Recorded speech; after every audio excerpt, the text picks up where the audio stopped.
2 दिवस झालं मी माझ्या मतदारसंघात येणाऱ्या तालुक्यांचं टंचाई आढावा बैठक घेतोय. उन्हाची दाहकता आणि पाणी टंचाईची सुरुवात झालेली आहे. अनेक ठिकाणी पाणी पुरवठा योजनेची कामं ठप्प आहेत, बिलं मिळालेली नाहीत. केंद्राने यावर्षी 2,80,00,000 मंजूर केलेले आहेत.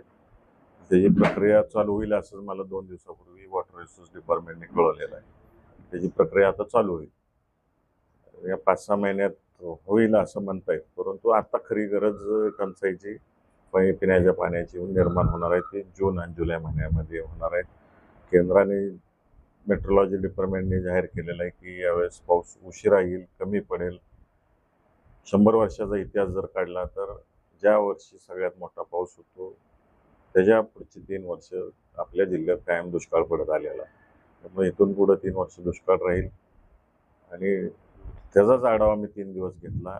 ज्या ज्या गोष्टी माझ्या निदर्शनास आल्या त्या निश्चित मी शासनाला, राज्य शासन आणि केंद्र शासनाकडे त्या मागणी करून कामं वेळेत पूर्ण करून लोकांचं किमान पिण्याच्या पाण्याचे हाल होणार नाहीत या दृष्टिकोनातून प्रयत्न